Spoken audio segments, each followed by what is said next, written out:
Let's see. Make sure it goes. Well, good evening, everybody, and welcome to the True North podcast. I'm your host, Scott, and tonight we have a very special guest. A special guest. I look up to him because he reminds me of where I was and where I want to become. His name is Pete Johnson, owner of Tatuaje Cigars. Good evening, Pete. How you doing? Good, Scott. How you doing?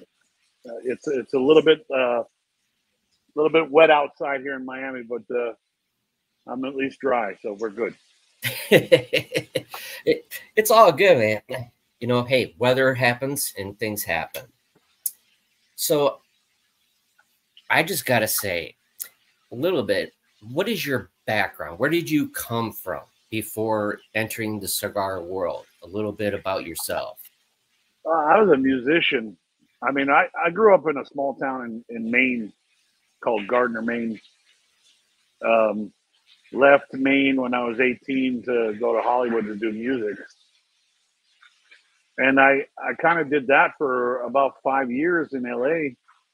And ultimately, it was actually a shorter period than that. Ultimately, I found I really enjoyed the cigar business because I started going into cigar stores and smoking cigars. And ultimately, my band that I was with, we broke up. We're still best friends to this day, but we broke up and we were no longer playing music together. And I needed a job, and I found my way into a cigar store.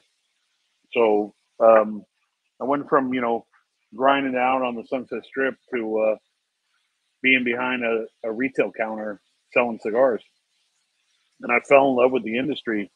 So I never looked back. Honestly, I still have my instruments. I still play when no one's around, but I don't get up on stage anymore and rock out.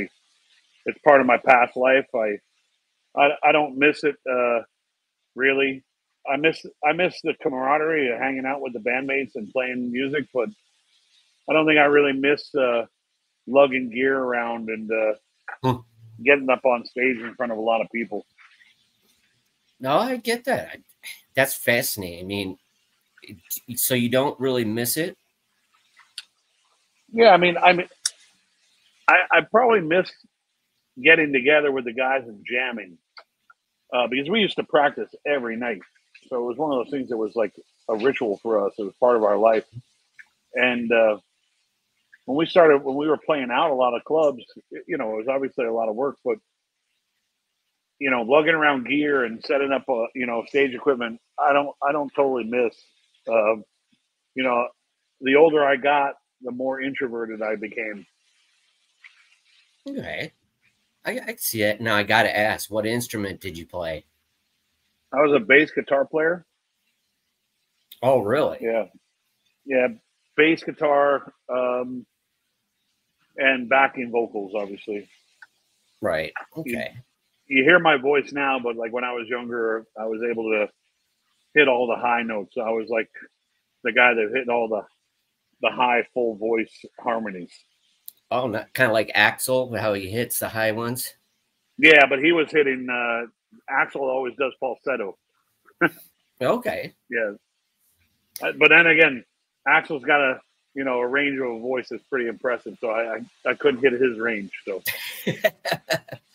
it's always fascinating because being in California and Sunset Strip, that's a story of its own right there. And to be able to say you were on that strip and what it was like for you, because was it always easy for you being on the strip going into the cigar industry? No, I mean, on the working in the cigar industry became like a place of peace for me because it was way easier to work behind a counter at a retail shop than trying to sell a ticket to a show to the Roxy or the Whiskey or the Troubadour. The struggle of being in a band in the early 90s, living in a one-bedroom apartment with 5 guys, is not so glamorous. It's a lot of fun.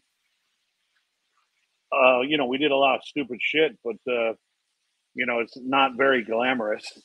And you end up, I was really skinny back then because I had no money to eat. but we had a great time. I mean, we still reminisce about, you know, our past and the fun we had, but you know, I don't miss it in that sense at all. Right on, right on. Now, with that being said and all that, how did you become, how did you get the name Tatuaje? Well, Tatuaje was you know, obviously I didn't know how to pronounce Tatuaje in Spanish when I when I had an idea of what I was going to do for a brand name. I had a nickname in the industry because I have been in the industry for 10 years before I started my brand. Okay. And I had a nickname in the industry, which was Tattoo Pete, because back then I was like the only guy on the trade show floor that had tattoos. You wouldn't walk onto the trade show floor in the early 90s and see a lot of people showing off tattoos, but I was the one kid. You know, back then I was 23 years old. I was, you know, people would see me coming down the aisles in the trade show and try to figure out what the heck this kid with tattoos knew anything about cigars. So eventually, a few key people in the industry gave me the nickname Tattoo Pete. And fast forward 10 years to 2003, when I was trying to search for a brand name, I knew I needed to make it personal. And what was the most personal thing to me was my nickname, but I didn't want to call it Tattoo. I wanted to call it, you know, Spanish for it. Like it seemed like it needed more of a Spanish name to it. So I asked someone that spoke Spanish. I said, "How do you say the word tattoo in Spanish?" They're like, "Tatuaje." I actually had to have them spell it for me because I couldn't pronounce it back then. I had to quickly learn it, and then on top of that, you know, like there wasn't like Google Translate back then. Yeah, Well, they didn't there have. might have been, but I don't remember it. Yeah, because if you didn't know Spanish, I mean, being in a very predominantly strong Spanish background, how hard was that? Uh, well, I mean, luckily we had people around that spoke English that could translate. Ultimately, the family, you know, obviously the daughter of the family knew how to speak English, and we had a close connection because she was like my first line of fire to the factory, and she spoke enough English, and I started learning a little bit of Spanish, especially when it came to tobacco. So I'm really good with tobacco Spanish, but not so good with like baseball Spanish. But it's all good. Conversational Spanish is not my thing. But if we're talking about a cigar and tobacco, I know exactly what I'm looking for and exactly what to say in those terms.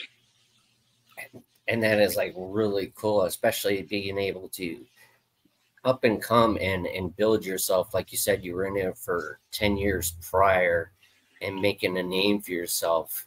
What were some of the struggles that you had on it? Were there any struggles? Were there any walls, anything that you had to adversary? I honestly, you know, the struggle was more, you know, like when I was working behind a counter and selling cigars to people coming through the store that I was working at. They were just looking for a cigar, so it's like they had their opinion. I was asking them questions also at the same time. But when all of a sudden you have a kid with tattoos that has his own cigar brand in a predominantly Spanish, you know, world, you know, I make old world cigars. That's what I love to do. I choose to make old world cigars. So when people were asking me about my brand, they're kind of questioning whether or not I knew anything about cigars. So that was one of the struggles. That, you know, honestly, the biggest struggle was probably that, you know, just to kind of prove to people that, you know, we actually I knew what I was talking about when it came to cigars. And, you know, I was looking for people just to give the brand a chance, you know, to try it out and hope that they understand what we're doing with the tobacco and the product that we're making. I think early on, you know, some of the the for lack of better words, the struggles that we had were also like a lot of people didn't know the family that I was working with, so they were kind of gun shy with them. They're like, "Oh, who's making it?" I would tell them, and they're like, "Well, we have never heard of them," Okay. because they were new also. So it was a growing period for both companies, honestly, and luckily we just proved a lot of people wrong that second guessed, the product, and ultimately the product is the most important. And I mean, we could tell you we make the best cigars in the world, but we have to prove it. And luckily, a lot of times we were proving the naysayers, not wrong, but we were proving to the naysayers that we had good product and that we knew what we were doing. So yeah, because I admire. The skies have cleared, by the way. So, Go welcome figure. to Miami. The cigar gods are like, yeah, I want to hear what he has to say about all this. Well, I'll be honest, man. I haven't had a cigar since last week because of this cold I got from this trip to Europe, and it was nice to sit down and actually take my first puff. And I'm glad you're doing it on here and all that. Again, it's a huge honor to have you on, because I know for myself, being a new brand owner and all that, and of course, it's funny, tattoos, Yeah. military side. But where you came from is where I was, and it's slowly coming about.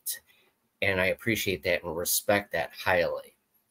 Yeah, I mean, I think everybody, anybody that gets into this business is going to go through a struggle and many struggles to get to, to eventually get to a point where people actually pay attention to them. It took a lot of years for people to even pay attention to the brand, and which is great though, because I always saw a positive to that, because I always saw that there was always a potential new customer that never heard of the product. I'm like, okay, there's one more person that I can maybe grab onto and maybe see if they want to at least give us a chance. So I don't see, I call it a struggle. I don't see it really as a struggle. It's really just a challenge. You gotta take risks in life, and you can't believe when people tell you that you're not doing it right. You just have to believe in yourself. I mean, people have always asked me, like, what's your best advice for a new company starting in the cigar business? I said, don't try to force it down people's throats. Like, just, if you believe in it, eventually people will believe in it also. You can't, but you have to make sure you have good product. Yeah, That's foremost. And everything. I've smoked a lot of your cigars. I love the Tuxla, by the way. I mean, that's a really good. I love that cigar. Thank you. Thank you. Funny, it was weird. I don't have that book of matches with me, but I have a book of matches. It's in a smoke shop I went to not that long ago, because I go visit my son. He's a firefighter in Illinois, and they have your whole collection. Oh, you probably had Up Down. I forgot what it is. Monte Cristo. Casa de Monte Cristo in Overland Park or whatever. They're yes, outside. Yes. They're missing one out of your collection. I took pictures of it all. I was like, man, that's awesome. How did you even do that? They have a whole collection of the Monster series there. They kind of do like this vintage room, I guess. You walk in the vintage room where they had all the boxes displayed. Yes, sir. That was a conversation between me and a couple friends at a cigar store in Boston called Gloucester Street Cigars, and my buddy Jose, who was one of the owners of Gloucester Street, kept on telling me I needed to do a theme cigar, and I had done a few limited editions. I started thinking about doing some theme cigars, but then he started talking about sneakers, and he was a big sneakerhead. I think he still is. And he pulled out a Frankenstein Nike. And as soon as he did that, I was like, Monsters, that's an easy one. And that's kind of how the whole concept came up. Within like probably about, I don't know, an hour, I pretty much planned the whole release. Then it was the challenge of getting the cigar made. Obviously, I was working with a great factory, still the same factory since day one.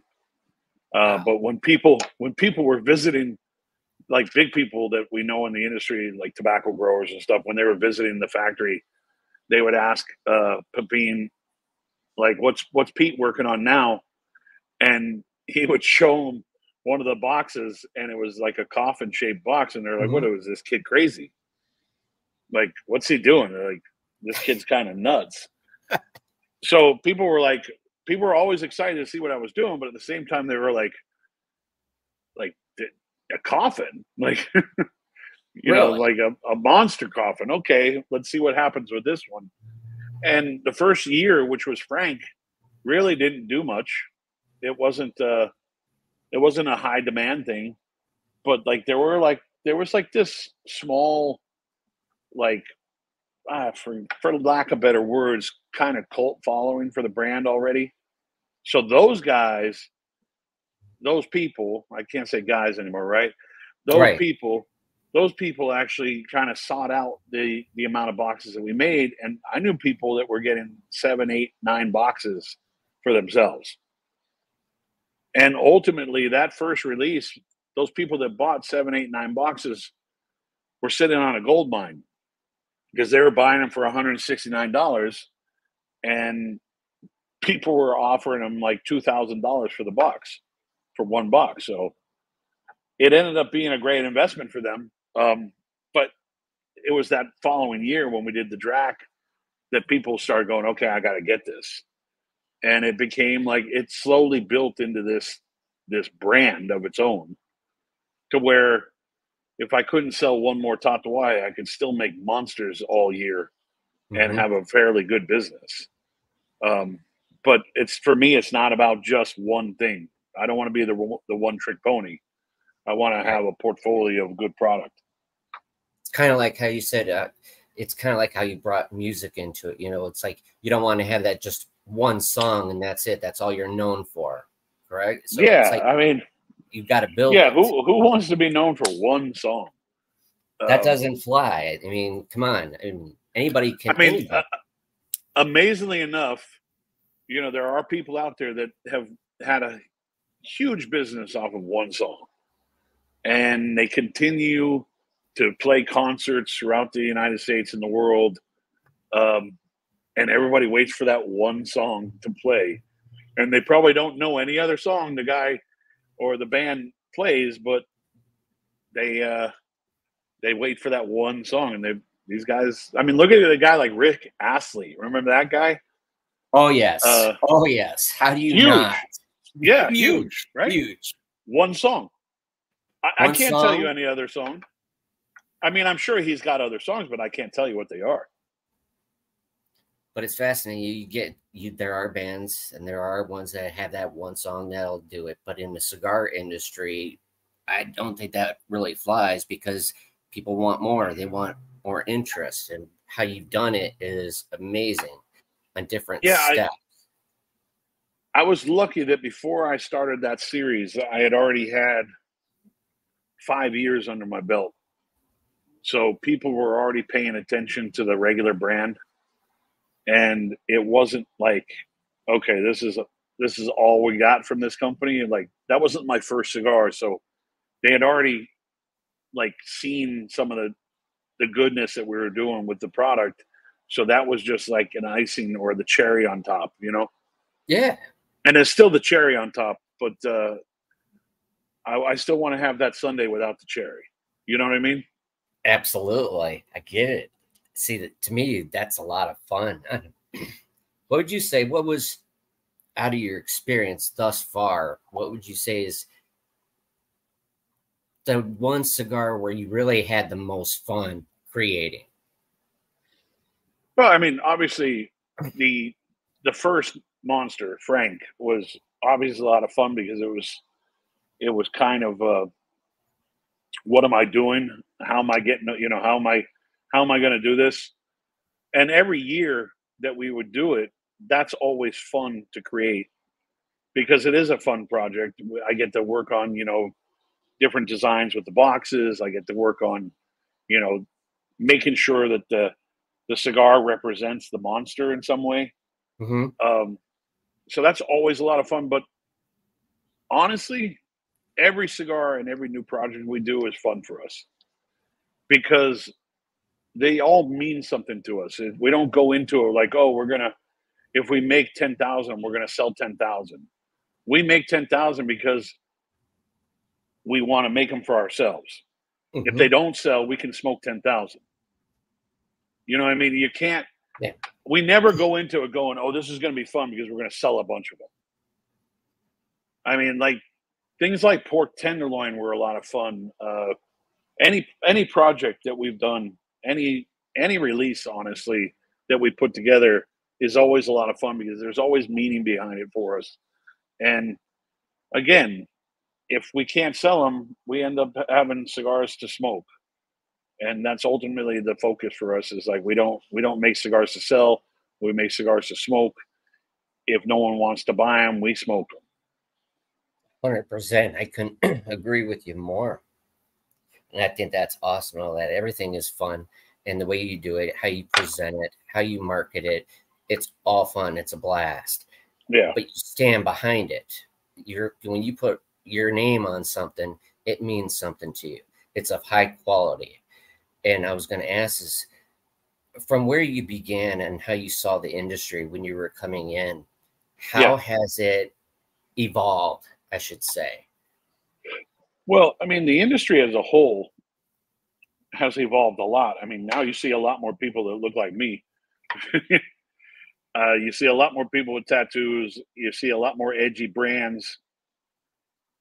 There's still a lot of tradition, obviously, and that's one of my biggest focuses is tradition, because I like to make old world cigars, not new world cigars. Mm-hmm. So I want to have the tradition that ties to everything. Sometimes I feel like the industry has changed for the better, and then there's days where I'm like, there's a lot of shit in this industry that shouldn't be happening, and I get depressed about, like I don't want this industry to change. You know what I mean? Like I want it to be a project based off of family and tradition. I don't want it to be, a commodity. And luckily, there's a lot of great companies that are making cigars for that same purpose that I do. And it's really about history and tradition of making cigars. You're not going to recreate the wheel. Like right. A cigar is made the same way that's always been made. You can get clever the way you blend, and you can get clever the way you package, but ultimately you're trying to make a good cigar that people are going to spend their money on. And you want to make sure that people are happy when they smoke it. You don't want it to be a gimmicky industry. No. And I do make gimmicky product, but at the same time, I don't want it to be. I want people to still respect the product and the cigar, regardless of what's on the packaging. But you always, that's the awesome thing is it's quality. It's not like it goes on any industry, any job, thing that anybody does that puts out there. You can say you're putting on a front. Yeah, I can show you this is great. This is fantastic. But when you go to try it, you're just like, what the heck is this? Yeah. But again, that's with anything. That's with anything. Yeah. I mean, like you could have the most, crazy marketed restaurant in the world, and you walk in, you have a piece of crap steak wrapped in gold foil. Who cares? Yeah, and let me tell you, you get aggravated, right? When you go into a nice place, you expect, hey, high quality, and then when you freaking take that bite, it's like, what the hell is this? Yeah, it's frustrating. I mean, I've been in enough restaurants over my life that I've gone to some places like, okay, I just overpaid for a show. Mm-hmm. That's it. I could have gotten a better meal at my local restaurant. So yeah, that it's got to be about quality and about care you know, like the guy who makes a steak at a small restaurant and he has, you know, 5 employees, could blow away the guy that has 100 employees and a billboard on every block, you know? Absolutely. And that's where you keep the tradition alive. And a lot of people look up to you because there's younger generations that's coming in. You keep the tradition. You kind of like, I should say, tie it together from the old. Well, for me, yeah, for me, it's the most important thing is that you have to respect the people that came before us. You have to respect even the people that have passed. I mean, some of my mentors in this business are long gone, but I still try to, you know, pay homage to them in everything I do because I don't want to. I don't want, you know, I don't want that tradition to disappear. It's super important that we kind of pay respect for those people that have, you know, have moved on. And will I be remembered as someone in the industry that changed the industry? Maybe, but it's not really so important for me. It's really I want to make sure that the product that we're making is quality. My father-in-law, you know, Pepin Garcia, he'll be that guy that people remember as someone who changed the industry. Right. And you know, I hope that people that never get to meet him when they come into the industry 20, 30 years from now, his name is still someone you talk about because he deserves it. You know what I mean? Like guys like Absolutely. Carlito Fuente, Carlos Fuente Sr., guys Yes. like Frankie Neza, those guys deserve the respect. And those guys are long gone. Jose Orlando Padron, you don't want to forget those people. So I'm hoping that, you know, 20, 30 years from now, when I'm old and older, I guess I'm already old, but when I'm older and, or maybe I'm even gone and they start talking about cigars, they still look in the books and start looking up these old guys that were, you know, here, you know, way before them. So 100%. You know, again, it's that's exactly why I made the documentary Hand Rolled. I was gonna get to that. I mean, because I absolutely love that. And what was it like? And you know, talking through the story and bringing everybody together like that. You know, if you could walk us through a little bit. Well, I mean, honestly, when we first started doing the project, Steve and Jesse, the directors and writers, they had a hard time getting in touch with people. A lot of people wouldn't answer their phone calls. Luckily, I have a lot of friends in the industry, and they heard that I was part of it. So they would call me and say, "Hey, I keep on getting phone calls from these guys. Is this legit?" I said, "No, yeah, it's legit. We're trying to put together a documentary about the industry that will educate people about the history of the industry and kind of put those faces to the, you know, the brands and the you know, get those masters out there so people can see where the history comes from." And luckily, those guys, you know, jumped on board with it and were willing to sit down for interviews. I mean, quick story: George Padron had such a great interview with Steve and Jesse that he called them the next day and said, "Hey, I've convinced my dad to sit down for you guys." And that was a nice bonus to the film because, you know, that might be one of his last interviews. Right. And I took that to heart because the things that you were able to do and introduce and give people an opportunity. And not only just that, I mean, yes, we got to have a lot of the great people on there and all that. But as you said, you gave them a voice to where when people and for free, I mean, you put it all out there to where people don't have to purchase. I want you to see this. I want you to understand what they went through, how it evolved, where it came from, the sacrifices that they made, the families did to now. I mean, again, 20, 30 years down the road, a lot of us will be gone, but at least that timestamp is there. And I don't think it's a dated project. People will at least look at it. Hey, there's an old documentary about some of the, you know, great cigar makers that aren't around anymore. we should probably sit down and learn a little bit more about this industry before we jump into it. Now, was there And any? hopefully, we'll do more of them. You know. I was just. Are you guys going to do any more of them down the road and all that? Like to keep up with the new times and add more. Steve and Jesse did a episode on J.C. Newman to tell the history about J.C. Newman and the many generations that J.C. Newman has had making cigars. Their plan is to do more like individual episodes based on each, based on companies. Mm-hmm.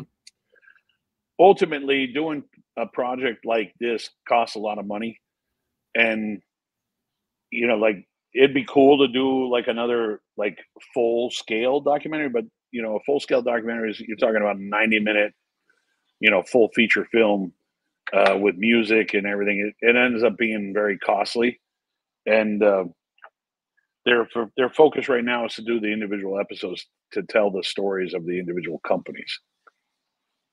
That is like phenomenal. What about like books?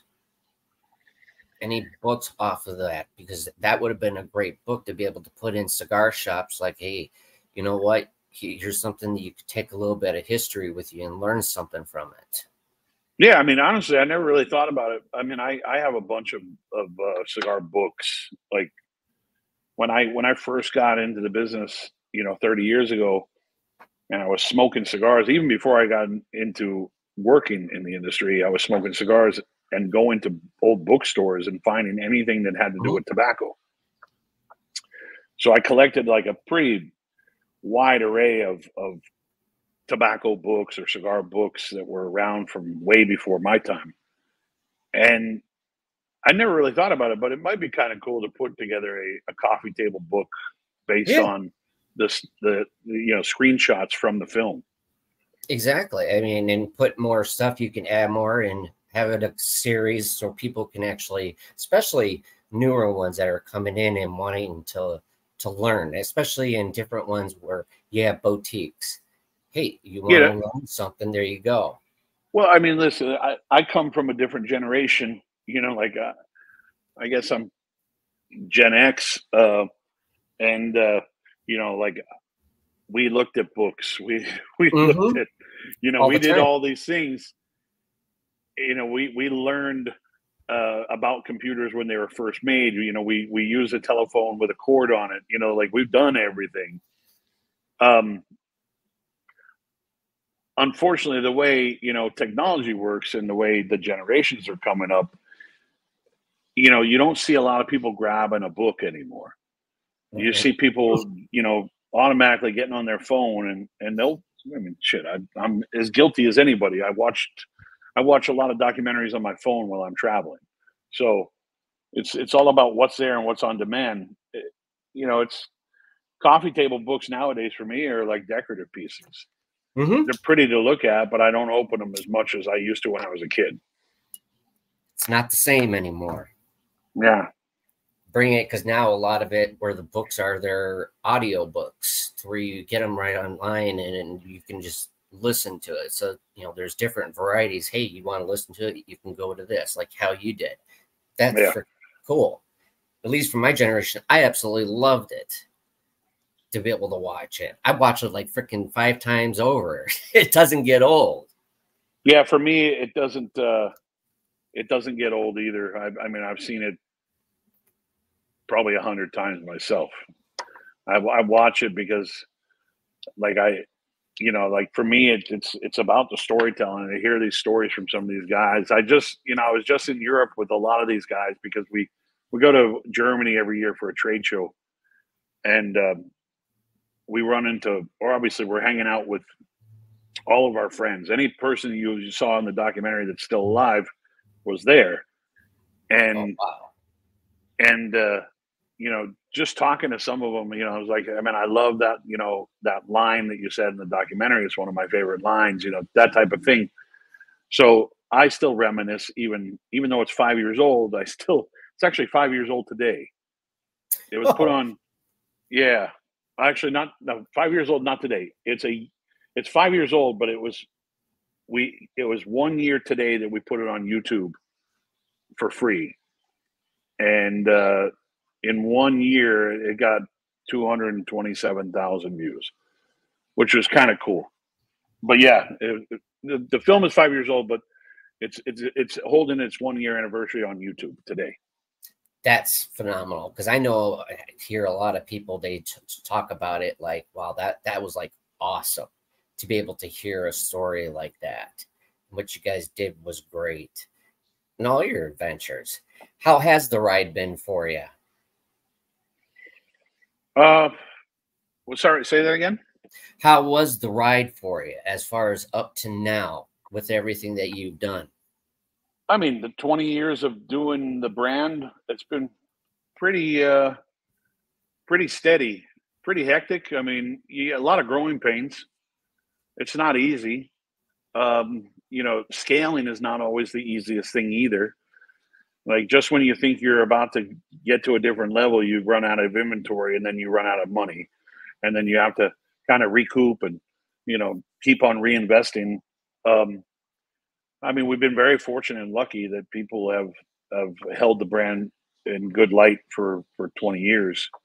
If you look at my father family, who makes all of my products, their scale of growth has been phenomenal. Obviously, a few amazing ratings under their belt from Cigar Aficionado doesn't hurt, but you still have to be careful of how quick you grow, because you could run into issues with quality. And again, growing pains, everybody's going to have them, and when you're scaling quickly, you're going to run into issues.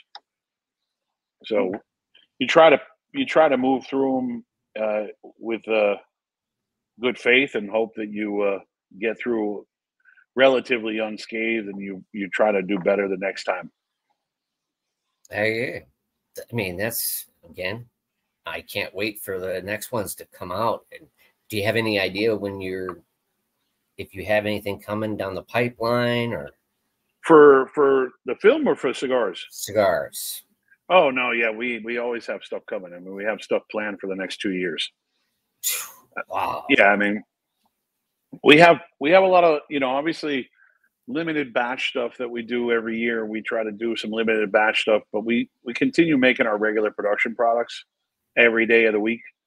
But there are the occasional limited batch items that I like to throw into the mix, just to keep people's interest alive, one, but two, because I'm always playing, and I always like to try new things myself. Ultimately, again, we make new cigars because we want to try them first.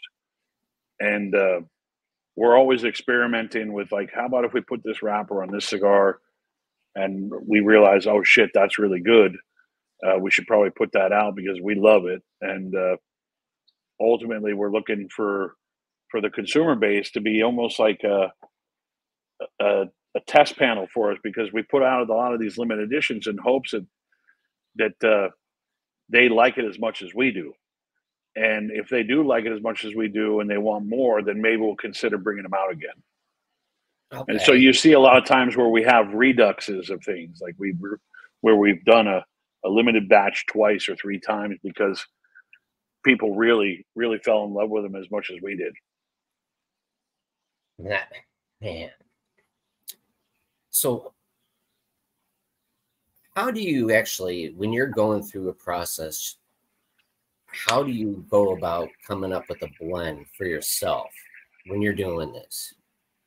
Honestly, it's a lot of trial and error, because ultimately the blends that we don't like never get made. Right. So it's constant. We go in with a basis. We're like, okay, we know this blend. Let's try taking the Ligero out and just using a Viso instead of Ligero, and let's put this wrapper on instead of that wrapper, and see what we come up with, because we're looking now for a different experience. We're looking for a different meal on the menu. Right. Like, you can't, people know us for making stronger cigars, but the reality is we make a lot of medium bodied cigars that people don't pay attention to, because they expect us to make strong cigars. But for us, it's about making up a menu and having choices when we wake up in the morning, because I don't always want to smoke, this particular cigar. If I was, you know, with a gun to my head and they said you have to smoke only one, I can choose one for sure. But I want to wake up in the morning and go, I'm not in the mood for cereal this morning. I'm in the mood for, you know, bacon and eggs. You know what I mean? Like you Yep. have to have those. It's about choices. So we're constantly making up different blends or different versions of blends so we have those choices. And when we fall in love with them, that's when we go, let's try to see if people like this also. But we have to love it first.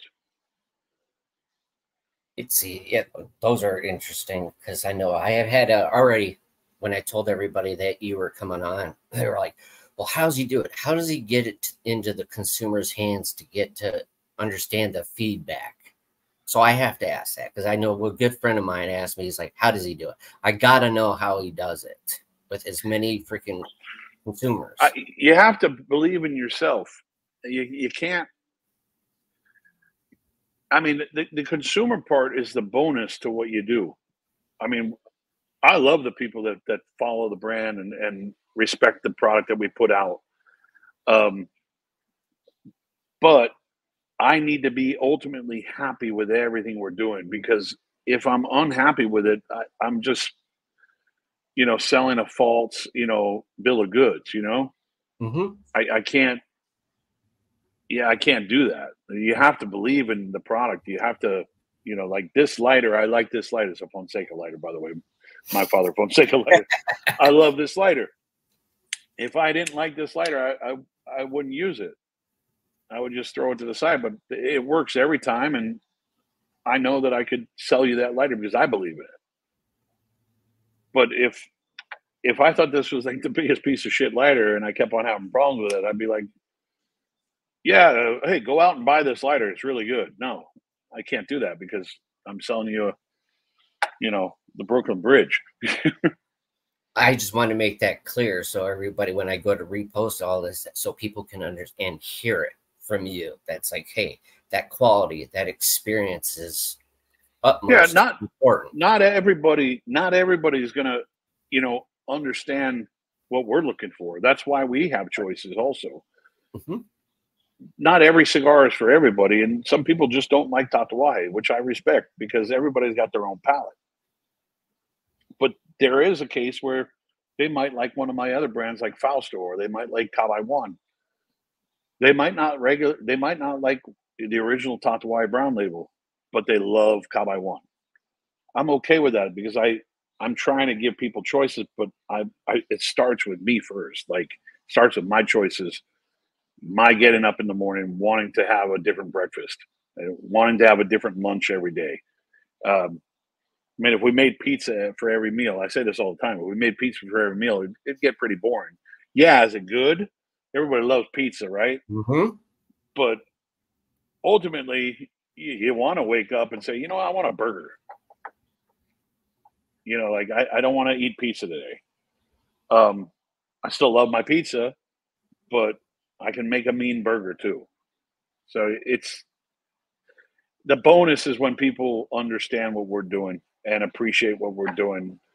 Um, but the ultimate goal is to not, you know, make a cigar just to sell it, because then it becomes a commodity, and that's not what this is about. 100%. Now, do you guys, are you international all over the world or generally located in the U.S.? Well, I mean, the U.S. is obviously the biggest market. Right? It's funny, per capita though, Lebanon is the biggest market Really? of cigar smokers. Yeah, but not for our company, but per capita, Lebanon's the biggest consumers of cigars, Hmm. which is an interesting, very interesting stat. Um, but yeah, I I can't even count how many countries. That's why we were in Europe during this doing this trade show, because we go to visit all of our international distributors and to meet, you know, retailers and consumers over there. Um, yeah, I mean, we've been very fortunate that people in other countries are willing to take a chance on our product too. and we've been very fortunate that that the consumer base in those countries have started looking elsewhere instead of just looking at Cuban cigars, because Cuban cigars still rule the world when it comes to international. But you're seeing a very quick pickup for domestic, or what we call New World cigars, because you know, Habanos didn't do themselves a favor by, you know, raising their prices up drastically and sacrificing quality too. So that you're seeing a big turn in the consumer base looking for other options, and we've done fairly well overseas. My hat's off to you. I wish you nothing but the utmost respect and success everywhere that you're at. So how did you do over at the did you enjoy yourself at Las Vegas? Were you there? I didn't get an opportunity to go there. Yeah, no, Vegas was good. Vegas was really good, actually. I mean, Vegas for us, we go there because it's like old home week for me. I get to see everybody I haven't seen all year. I try to stay out of the way of the guys that are, you know, doing their job selling the product. I just want to hang out and have a drink with someone and smoke a cigar with someone and kind of geek out on things that I'm working on and get my friends to try it. Like, hey, you got to try this new thing I'm working on. So Vegas for me is always about getting together. It's not so much of a selling thing for us.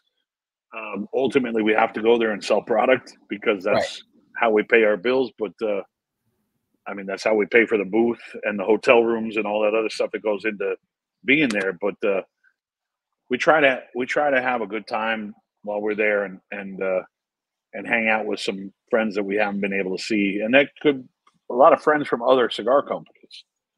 Because I mean, if you look at the majority of the industry, a lot of us get along pretty well.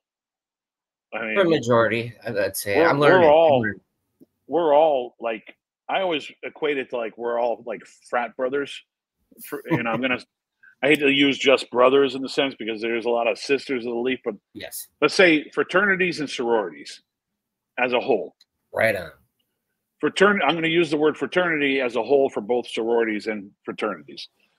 When you think about that, we're all like in the same fraternity, but we all want to outdo each other. So ultimately, we're all brothers and sisters, but we also have a challenge to beat that other guy. I mean, if you look at the classic sorority and fraternity, there's always like the guy that's the main guy or the main girl that are in those fraternities and sororities, and there's always like that new freshman that comes in that wants to kind of outdo the elder statesman, you know. So I don't know. I think people look from the outside a lot of times think, oh man, you guys must be competitors.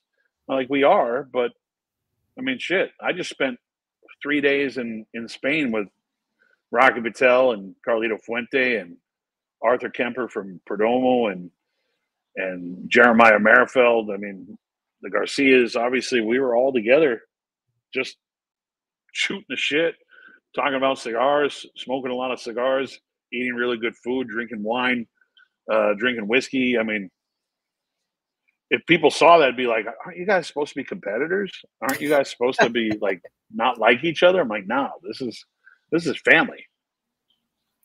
But wouldn't you say it's kind of like every industry? But the biggest thing is I notice is like, okay, me, I'm a huge sports guy. Love sports, baseball, football, hockey. Those I love it. Don't get me on golf because that's hard for me. I live on a golf course, but it's still difficult for me to get into it. But everybody's family to a certain point. Yeah. But the challenges of what everybody brings to the table. Friendly competition is welcomed. Yeah. Yeah. Everybody keeps that competitive edge because it keeps you sharp. It keeps you on your toes. Where absolutely, it's like, oh wow, I want to keep gradually building. It's like, okay, this person came out that. Let me see. But when you start attacking people and breaking it down, like for me, that's when I start having a problem. That's what I'm noticing on certain areas, and that's why I wanted to ask you. Yeah, there's always going to be. I'll give you a great line. Alan Rubin, who is a good friend of mine, and I know his sons pretty well, it's interesting because his sons have always been fans of what I do, even though their dad owned a cigar company. Alan Rubin told me one day, he goes, the reality, Pete, is sometimes some kids just don't play well in the sandbox. And I thought that was so on point, that's what we are. We're all a bunch of kids, honestly, that just like to play. And occasionally you're going to get one guy that comes in or one girl that comes in that just doesn't want to play well in the sandbox. And to me, that made so much sense. The simplest, the simplest analogy makes so much sense to me. But hey, if it was easy, everybody would do it, right? You can't have it. It's an imperfect world. Because what bottom line is, me, you, I have a great opportunity to talk to you. It's like you're one of my freaking idols. I love it. I'm excited. Well, but you said that if it were easy, everybody would do it. There really is no entry, price of entry to get in the cigar business. Anybody can really do it, but you have to come in with good intentions. You have to come in for the right reasons. You can't come in thinking that you're going to change the industry and that you're going to do everything better than everybody else because you know more than the guys that have been around for 100 years. You just can't.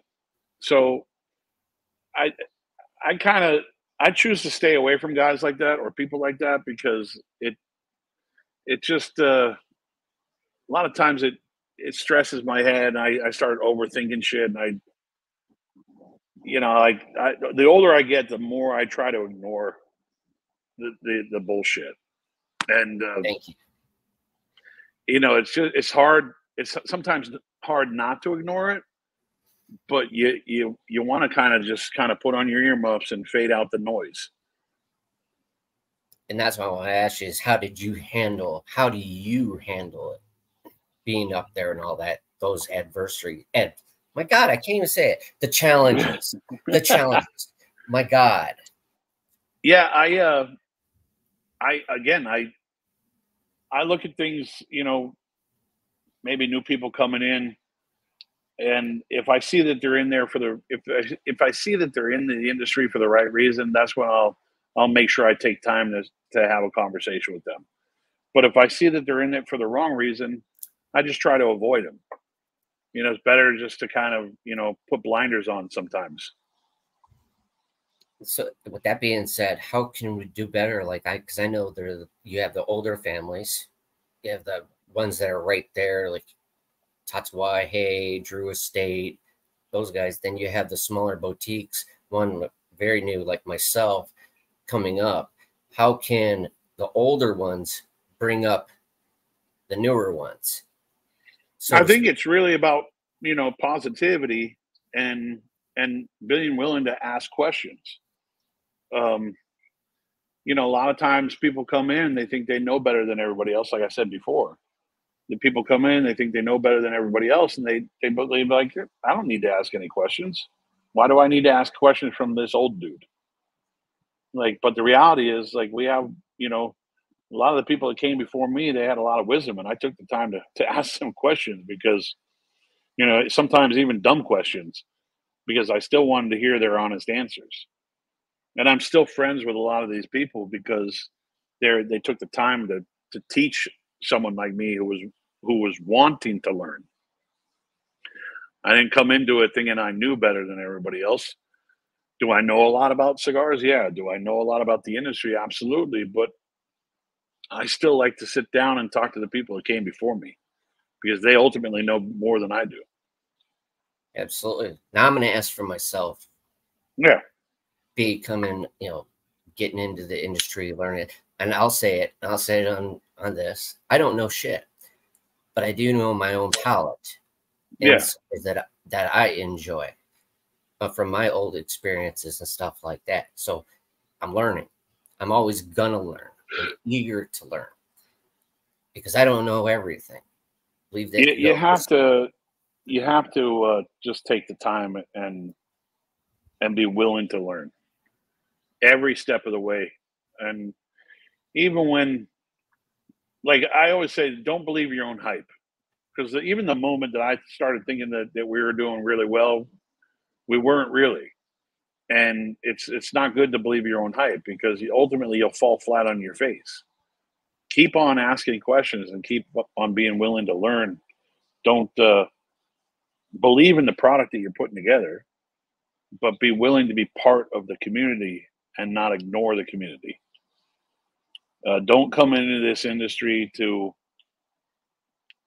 make a quick buck. Be Right. part of the industry and support the industry. Don't come in here just to take.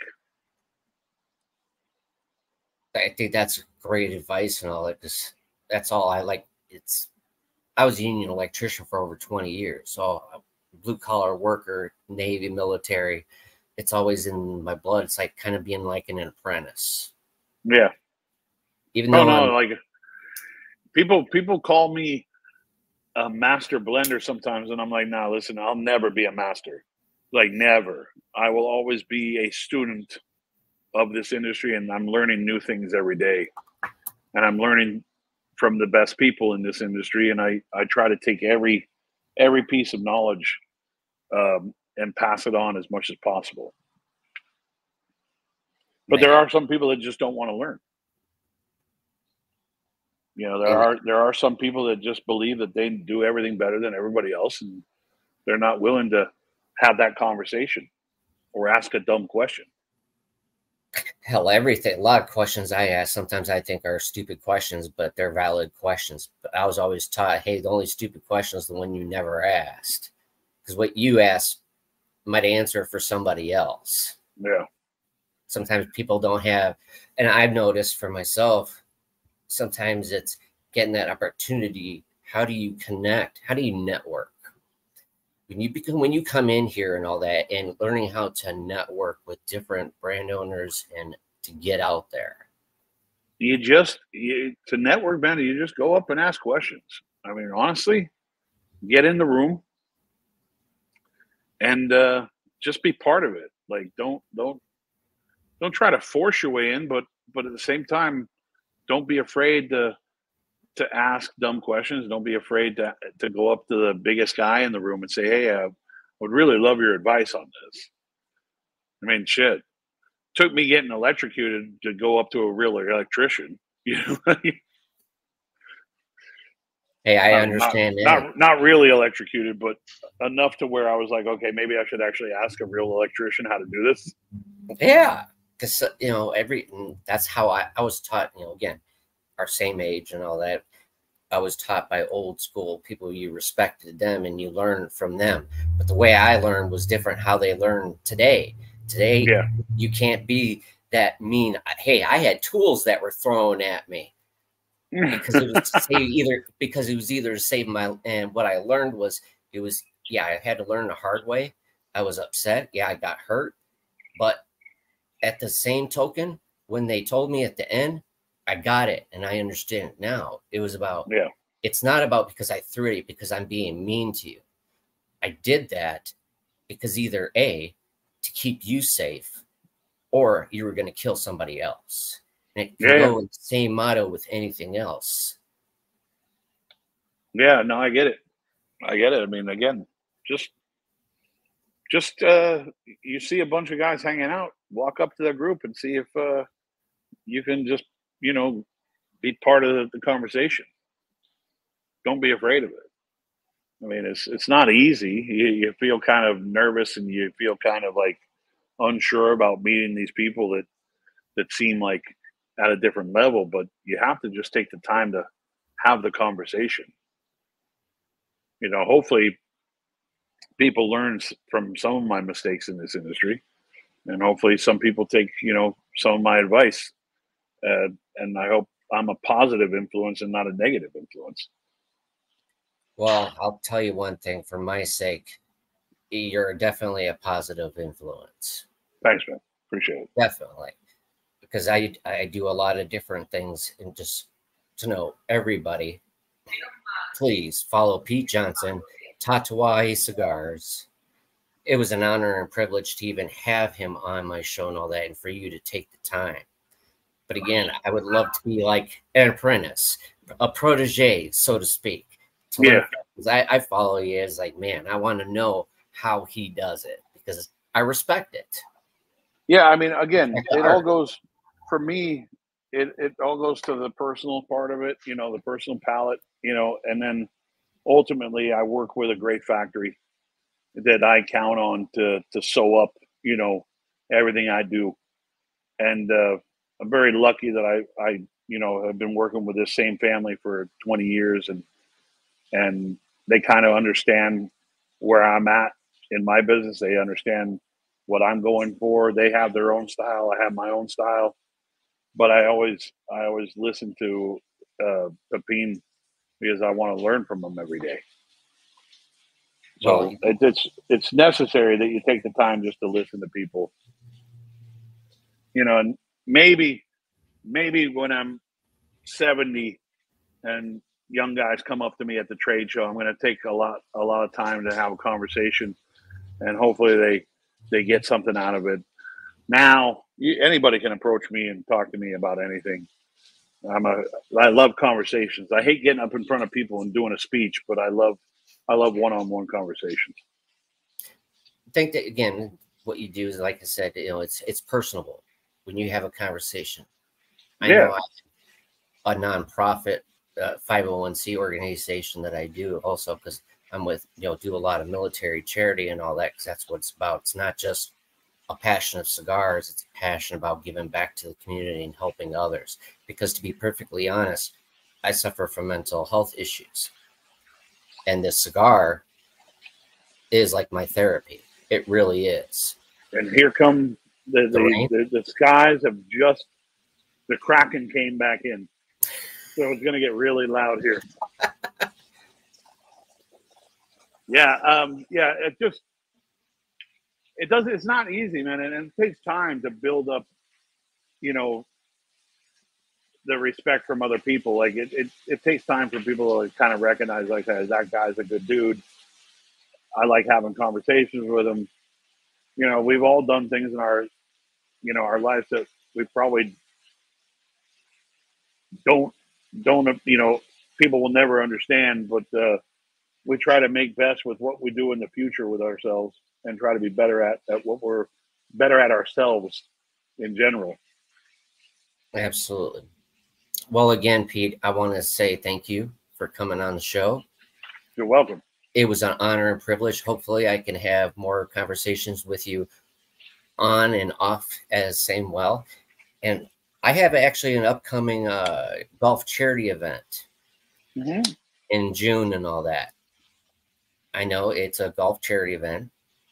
I suck at it. But again, hosting it to where hopefully I'm bringing other cigar companies to bring them out because I am affiliated with Folds of Honor, which is really how you connect with the military. They give scholarships back. And also John Daly, the PGA Golf Pro, and Major Ed Foundation. I'm affiliated with them.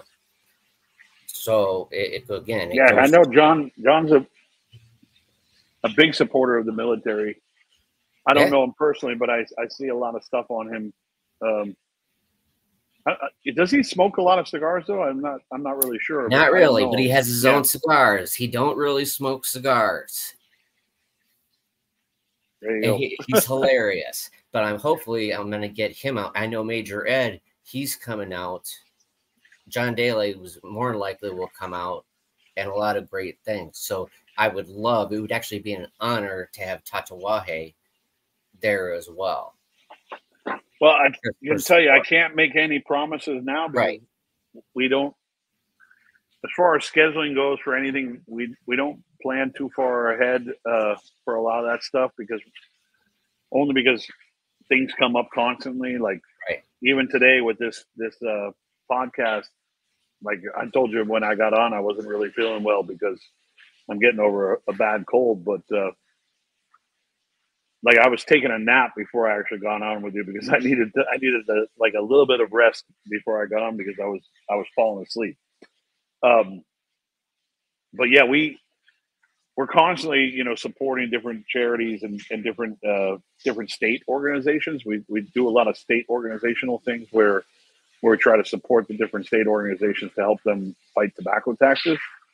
That's a big thing for me. Obviously, the anti-regulation.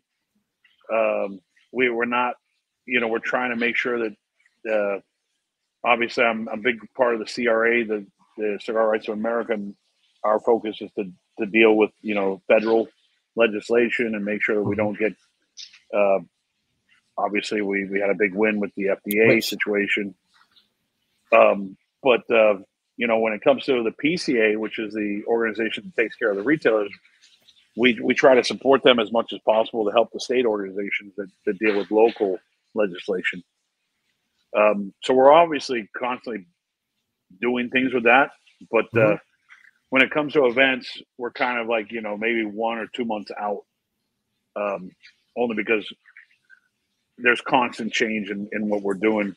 And now with the shift of the trade show coming up next year, for March, the summertime kind of opens us up to actually take a little bit of a break. Right. Because normally during the summertime, we're always scrambling to try to get everything ready for the trade show. And now we're having a trade show early next year, which actually will help us kind of decompress a little bit during the summer when it's always really hectic for us. So we'll see. I said, totally understand it, but it would be an honor again. Hey, get John Daly. If anything, come out, smoke cigars, drink great bourbon, spirits, all kinds of fun things. Very cool.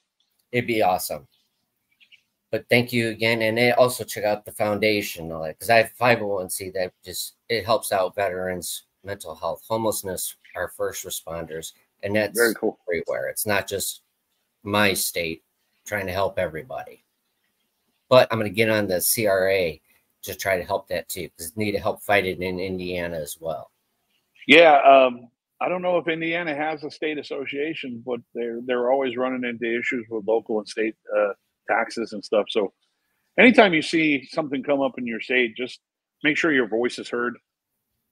Gotcha. That's really important. And the PCA is obviously really good with the state stuff. So keep on following what the PCA is doing. The Premium Cigar Association, they're really on top of the state legislation. Again, I want to say thank you to your families and all the other families for the big win, for fighting for us. That it means a lot, even though it's not talked about a lot. I know it's not, and it should be, because that's a huge win. Yeah, again, I go back to that whole thing about when you get in this industry, you try to support the industry as a whole, support the community. Don't come in just to make a quick buck. Don't come in to try to take from the industry. Be part of it, support it. So I always say, like, if you ever get to a point where your company's doing really well, do your best to try to chip in and help along with the other stuff that we're doing behind the scenes to fight for our rights to make cigars and obviously smoke them. So definitely will do, brother. Anyway, hope you feel better. Thank you. Enjoy a little bit of time. It's hot and sticky here in Miami, so it's good that I'm actually sweating a little bit of this cold out of me. And that's good. You know what? And welcome back. Welcome home. Thank you. Safe no place like home. There never is. But anyway, get some rest. Enjoy your time off. And again, thank you so much. And keep on with the freaking great cigars. Appreciate it. Yeah. Talk to you later, my friend. Thank you, man. Take care of yourself. God bless. Peace. Well, you have it, everybody. Right there. Pete Johnson, Tatuaje Cigars. Go follow him. Go watch the movie. Everything this man has done, it's been an honor and a privilege because he stands for something. He's gone through it all. With that being said, have a good night. Be safe. Stay smoky. Later.